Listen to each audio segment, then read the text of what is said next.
여러분 안녕하십니까. 옆집 쌤입니다.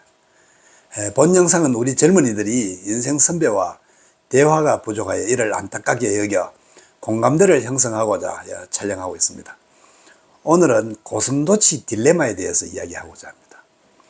추운 겨울날 고슴도치 여러 마리가 체온을 나누기 위해 모여들었습니다.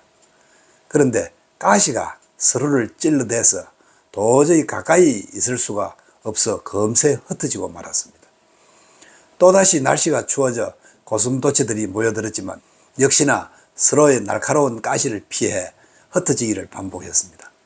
쇼펜하우어는 실험에서 서로를 찔러야만 하는 고슴도치들은 안전거리를 유지하면서 머리만 맞대 가시에 찔리지 않고 적당한 온기를 나누는 길을 선택한다고 합니다.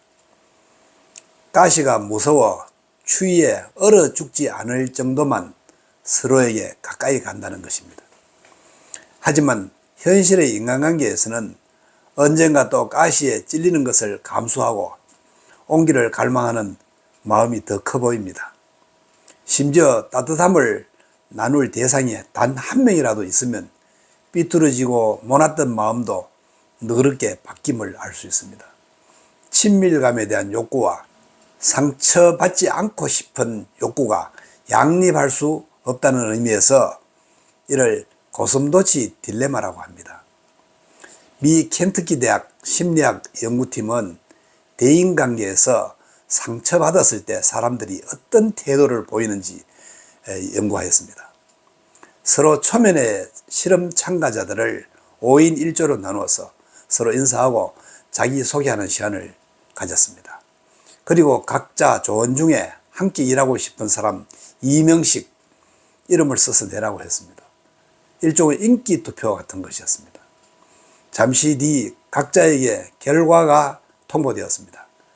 누군가는 나머지 조언 4명 모두에게 선택받았다는 기분 좋은 소식이 전해졌고, 또 다른 이들은 각각 3명, 2명, 1명에게 선택받았다는 결과를 전해들었습니다. 그런데 안타깝게도 이들 중에는 아무것도 선택받지 못한 사람도 있었습니다. 사실 이들이 통보받은 결과는 실제 투표 결과가 아니었습니다.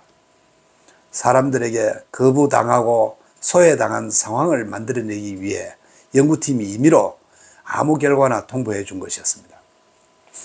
이 실험에서 나타난 결론은 역시 대인관계에서 배척당한 사람들은 제3자에게까지 공격성을 나타냄을 관찰하였습니다. 이 실험에서 모두 한 명이라도 자신을 지지해 준 사람이 있는 경우에는 공격성이 훨씬 덜 나타났다고 합니다. 즉, 한 명이라도 나를 지지해 주는 사람이 있다면 상처받고 삐뚤어지려는 마음이 훨씬 줄어들 수 있다는 의미입니다. 외로운 누군가에게 손을 내미는 한 사람의 역할이 되어보면 어떨런지요. 고슴도치의 딜레마를 해결하는 유일한 인간관계는 불가근 불가원의 원칙을 지키는 것입니다.